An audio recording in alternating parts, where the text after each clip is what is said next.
श्री राम जय राम जय जय राम श्री राम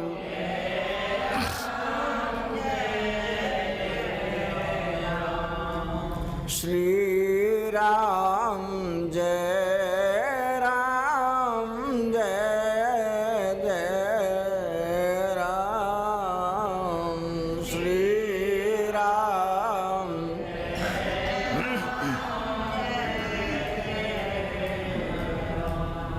श्री राम जय राम जय जय राम श्री राम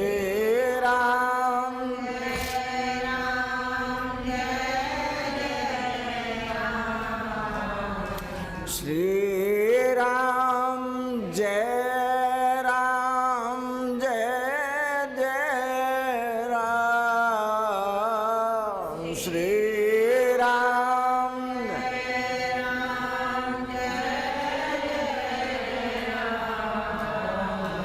श्री राम जय राम जय जय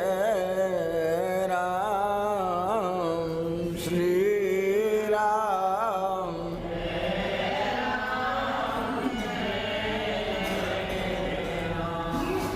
श्री राम जय राम जय जय राम श्री राम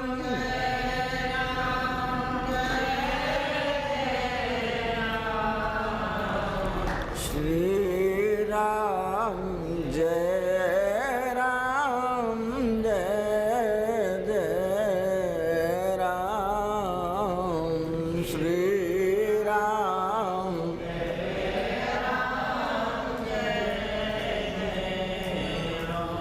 बोलो सच्चिदानंद घन भगवान की जय, आनंद कंद भगवान की जय, अपने अपने गुरुदेव भगवान की जय। देखो राम की चर्चा करते हैं। वास्तव में केवल राम सत्य है और सत्य की एक पहचान है कि आप अपने आप को मैं कहते हैं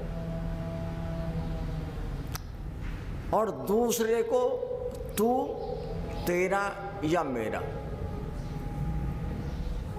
जो मैं है केवल वो शुद्ध है, उसमें मैं कहने की क्षमता नहीं है, लेकिन वो दूसरे को देखकर उसे मेरा कहता है, तू कहता है, तेरा कहता है और स्वयं को अपने आप को मैं कहता है। जबकि दोनों भिन्न हैं। जो मैं है वो बिल्कुल निर्विकार है और जो मेरा है वो टोटली अशुद्ध है। यानी मेरा अपने आप पैदा हुआ है, मैंने नहीं बनाया था उसको। गलती ये हुई मेरे से कि मैं उस दूसरे के पास चला गया। मैं जो शुद्ध था वो अशुद्ध के पास, झूठे के पास चला गया और जो झूठा था उस मैं को, उसमें कुछ सुख की अनुभूति हुई। जो मैं से भिन्न था जिसके पास गया, उसमें कुछ मुझे मन को बहलाने की या मन को सुखी बनाने की उसमें कुछ मिला। तो मैंने उस मेरे के गीत गाने शुरू कर दिए। विचार करके देखना, मेरा कहने का मतलब मनुष्य से नहीं है। वो बीड़ी पीने के लिए चला गया, आज पी तो कहने लगा अच्छी नहीं है, कि कल और पिएगा तो ठीक हो जाएगा। वो कल भी पिए, परसों भी पिए और तो बार बार पीने लगा। उसकी पुनरावृत्ति, इसका मतलब वो उसके बिना रह नहीं सकता है। मैं अलग हूं, बिल्कुल शुद्ध हूं, मैं अशुद्ध के पास गया, अशुद्ध ने मुझे अपने जैसा बना लिया। क्या बात है। यानी जिसका अस्तित्व नहीं है, मैं उसके हाथों बिक गया। चाहे वो तंबाकू खाने वाला हो, चाहे वो शराब पीने वाला हो, और मेरे से भिन्न है। मैं अलग हूं और मेरा अलग है, लेकिन मैं को उस मेरे में सुख भासने लगा और बार बार उसकी आवृत्ति होने लगी। जैसे जैसे आवृत्ति हुई, मैं के अंदर मेरे का प्रतिबिंब दिखने लगा, यानी मेरा सच्चा दिखने लगा, और मैं अपने आप जो शुद्ध था वो उसमें मिल गया, अशुद्ध में जाकर मिल गया। अशुद्ध का अस्तित्व नहीं था, लेकिन उसने जिसका अस्तित्व था उसको भी अपने जैसा बनाकर उसे रोज रुलाने लगा। बीड़ी पीने वालों को बीड़ी ना मिले, शराबी को शराबी ना मिले, घर में आदमी जाए और उसकी पत्नी जो है वो माथा ठोक कर बैठ जाए, बच्चे हों वे उल्टा सीधा बोलने शुरू हो जाएं, घर वाले रिश्तेदार हों वे कहने लगे पागल हो गया है, इसकी घर में ही नहीं बनती तो बाहर क्या बनेगी। यानी मैं बिल्कुल शुद्ध हूं, लेकिन मेरों ने मुझे पागल बना दिया। मुझे मेरों से मिलकर खुशी लेना आता था, मगर मेरों से छूटना नहीं आता। जो मैं है वो कूड़े कचरे से जाकर लिपट गया, और जो कूड़ा कचरा है वो सिर्फ दर्द देता है, खुशी चंद टाइम की, और दर्द एक नहीं है, जन्म जन्मांतरों का दर्द है। भाई अगर मैं मेरों के पास ना जाता, मोह की उत्पत्ति नहीं होती। मेरा जो मैं कहता हूं उसकी उत्पत्ति नहीं होती। मैं मेरों को सुख देने के लिए, मैं मेरों को राजा बनाने के लिए, या अपने मन को संतुष्ट करने के लिए उस बाजार में गया, जिस बाजार में कोई काम करना बुरा नहीं है। मैं अलग था, बिल्कुल शुद्ध था, लेकिन उस मेरों के संग के कारण मैं अपने लिए नहीं, उनके लिए जो मेरे हैं, मैं गलत सलत कार्य करने लगा।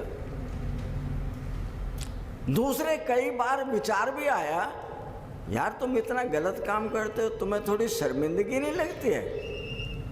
तो कहता अब तो सारी दुनिया ही ऐसा कर रही है तो मैं क्या करूं। इसलिए वो संत ये चेता कर कहता है, यहां तुम्हारा अपना कुछ था ही नहीं। तुम जब आए थे बिल्कुल अकेले थे। पहले नंबर पर मां मिली थी, मां मेरी भगवान थी, वो मेरा पालन पोषण कर रही थी, दूध पिला रही थी, बीमार हो जाए दवाई खिला रही थी, और अपने जीवन में उसमें सुख की कामना भी ढूंढ रही थी। मेरा बालक है, मेरा बेटा है। लेकिन ये भ्रांति है कि मैं बिल्कुल सत्य हूं, मेरा बिल्कुल अलग है। मैंने मोह के कारण उन मेरों के साथ में अपना संबंध बनाया और अच्छे बुरे कर्म करने लगा। उन अच्छे बुरे कर्मों का परिणाम ये बाजार है। कोई पेड़ बनकर बैठा है, कोई जानवर, कोई पक्षी बनकर बैठा है, कोई चींटियां, कोई सांप बनकर बैठा है। वे क्यों बनते? यानी मैं तो शुद्ध था, ये पूरा का पूरा ब्रह्मांड है, इसमें कोई जीव का कोई मतलब नहीं उठता। लेकिन परमात्मा ने तो हमको ये कहा था कि सिर्फ तुम ही तुम हो, जगत नहीं है। लेकिन जगत को हमने पैदा किया। हमारी जो जो जरूरत होती रही वही वही चीज लाते रहे, और लाने के बाद हम उस सब सामान में खुद को बांधते रहे, शुद्ध को बांधते रहे अशुद्ध में। और जो अशुद्ध था जब भी छूटता था बीमार होता था, जो शुद्ध था वो रो रहा था, कहने लगा मेरा छिन गया, मेरा लुट गया, डकैत ले गए, चोरी करके ले गए, बालकों ने छीन लिया, बता ही नहीं रहे। तो ये दर्द किसे को मिला? मैं में कभी कोई दर्द नहीं होता, मैं बिल्कुल शुद्ध है। आप सोकर देख लो, जब आप सो जाते हैं तो मैं का बोध नहीं रहता। क्यों? कि मैं में मैं कहने की क्षमता नहीं है। मैं जब जगा हुआ है तो सामने उसे अपने जैसे दिख रहे हैं, तो उन्हें तू तेरा मैं मेरा कह रहा है। तब कहता है जब मैं हूं तो दूसरा भी दिख रहा है उसे। अगर दूसरा चला जाए तो वो मैं कैसे कह दे मैं हूं, कि मैं अकेला ही हूं। कैसा हूं? कि जैसे सारे जितने भी बर्तन हैं उन सब में सूर्य का प्रकाश है, वो सब में एक जैसा है। जिसने सूरज के दर्शन किए वो कहता है सब में मैं ही तो था। बर्तन कह रहे थे अलग अलग, अरे वो छोटा था, वो बड़ा था, वो उसका उसके में भी था प्रकाश, तो उसमें भी था, तो वे सब लड़ रहे हैं। लेकिन जिसने असली के दर्शन किए, जो शुद्ध के दर्शन किए, वो कहने लगा तुम पागल हो गए, सब में मैं ही था, मेरे से भिन्न जगत था ही नहीं। तो जगत को किसने बनाया? मैं नहीं बनाया। मैं पत्नी के पास गया, पत्नी से बच्चे हुए, बच्चों के पास गया, उनसे और बच्चे हुए, उनके पास गया, धन दौलत के पास गया, मकान गाड़ी सब सामान को मैंने बटोरा, मैं दुनिया बन गया। मन और बुद्धि से मैं संसार बन गया। अब संसार मुझे दर्द देता है। क्यों? मैंने जब तो उसे जोड़कर संग्रह किया था, बड़ी मुश्किल से, खाया नहीं, पहना नहीं, बालक बीमार हो गए, उन्हें दवाई नहीं दिलवाई, कोई मांगने आया उसे एक पैसा नहीं दिया, और बड़ी मुश्किल करके ये सारा दुनिया को बसाया। अब जब मैं उसमें बैठ गया हूं, अब रोज बीमारी आती हैं, कभी कोई लड़ता है, कभी कोई आवारा हो गया है, कभी कोई बंटवारे की बात करता है, तो एक नहीं है, उस सारी नगरी में अनेकों व्याधियां पैदा हो गई। उन व्याधियों से बचने के लिए वो बहुत छटपटाता है। ये बीमारियां किसी तरह से खत्म हो सकती हैं कि नहीं?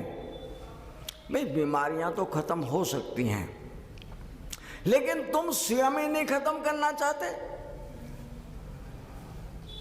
उस मेरे को इतने तगड़े से पकड़े हुए हो कि मेरे को छोड़ना नहीं चाहते, और जो तुम असली शुद्ध रूप हो उसको तुम पकड़ना नहीं चाहते। जो शुद्ध रूप हो वो तुम्हारे भीतर ही बैठा है, वो तुमसे तंग आ गया। क्यों? ये बार बार तुमने मुझे मरने जीने वाले जैसा मुझे बना दिया।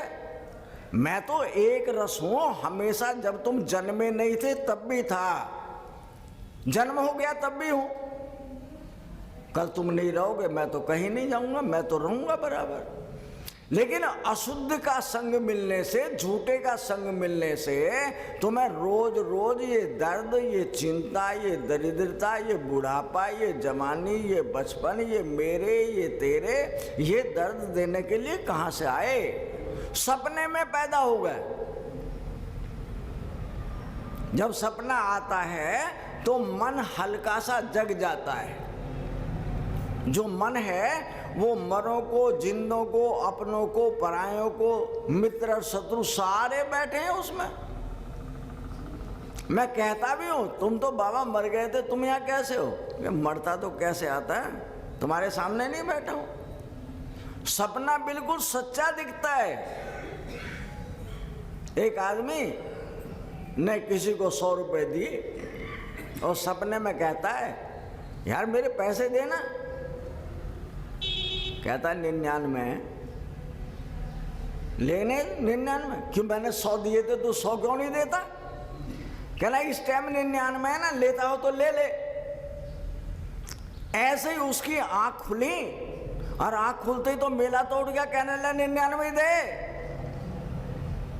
अब तो आंख खुल गई, वो था ही नहीं, बाजार ही खत्म हो गया वहां तो सपने में दिख रहा था अब 100 के 99 मिल ले, 99 भी काम चला ले, बाद में मिल जाएगा। कहता है जगने पर ला 99 थे, यहाँ तो कुछ है ही नहीं। तो ये सारा का सारा संसार सपने जैसा है। उस सपने को हम पहचान नहीं पा रहे। वो संत तुम्हें चेताने के लिए आता है कि तुम सपने से जग जाओ। क्यों? तुम मोह रूपी नींद के कारण गहरी नींद में सोए हुए हो। तुम अपनों को छोड़ना नहीं चाहते, और अपने छोड़ने नहीं है। तुम कहने लगो आप तो घर बार छोड़ के बाबा जी हो गए, हमें भी ऐसी बना दोगे तुम। नहीं, घर नहीं छोड़ना, बल्कि अपनी मनोवृत्तियों को बदलना है। जो मुंह सामने की तरफ किया हुआ है उसको पीछे की तरफ फेरना है। संसार में जाना खूब, उसको संसार को खाना। दुनियादारी कैसे चलेगी? भगवान का मेला है, चलते रहना चाहिए। लेकिन उस मेले में मैं अपने आप एक इकाई हूं, मैं मेला नहीं हूं। तुम मेले के साथ में जुड़ के मेला हो गए, बाजार हो गए। कोई आदमी कहता है, एक बार हम कह रहे थे भाई इन बच्चों को जो है ना घुमाने के लिए ले जाना है, याद रखना बच्चे 40 ही होने चाहिए, 40 से ज़्यादा सीट, उसमें टीचर भी बैठेंगे। हो अब जो आदमी गिनने के लिए चला वो बार बार गिन रहा था, लेकिन बच्चे 40 हैं। अब कंडक्टर ड्राइवर को कहा भाई चढ़ा ले गिन के एक एक करके। उसने चढ़ाया तो 41 हो गए। वो कहने लगा जी 40 की बात करें 41। तो वे बालक कह रहे थे इन्होंने अपने को तो गिना ही नहीं, वो तो दूसरों को गिन रहा था। वो खुद भी तो था जाने वाला उसमें, उसे सबको गिन रहा था, अपने आप को नहीं गिना उसने, इसलिए 41 हो गए। अब उनमें से कोई वापस नहीं उतरना चाहता है।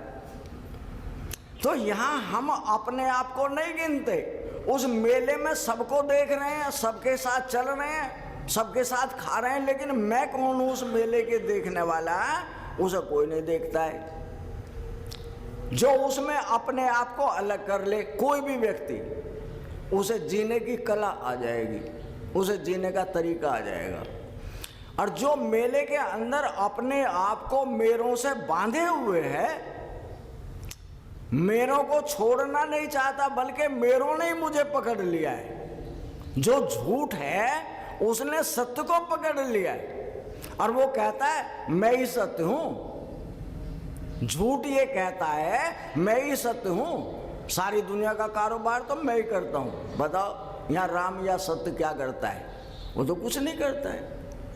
तो जो सत्य है उसमें ना बोलने की क्षमता, ना सुनने की क्षमता, ना चलने की क्षमता। बिन पद चलई सुनई बिन काना, कर बिन करम करई विधि नाना। तुलसीदास जी कहते हैं राम कैसा है? बिन पद चले, उसके पैर है ही नहीं और सारे जगत में घूमता है।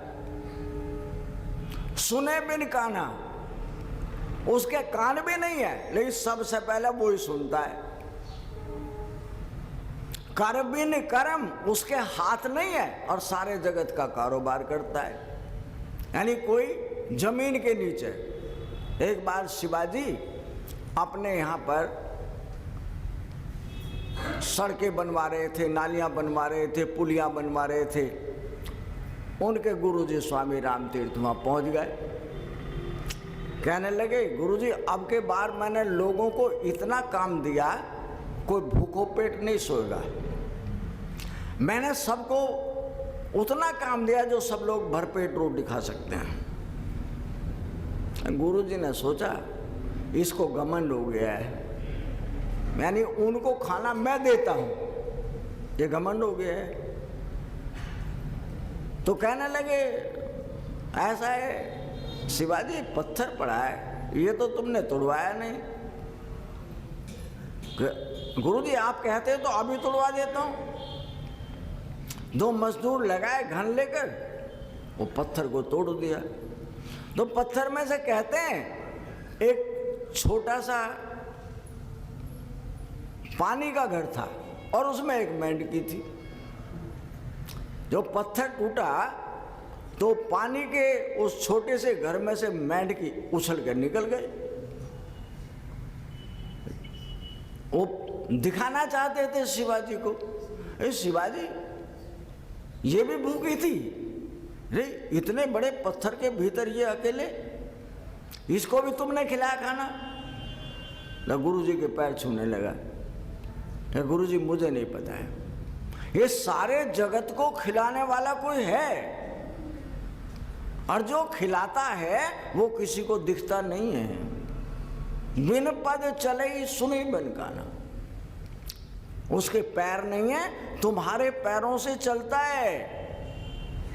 उसके कान नहीं है, तुम्हारे कानों से सुनता है, तुम्हारी आंखों से देखता है।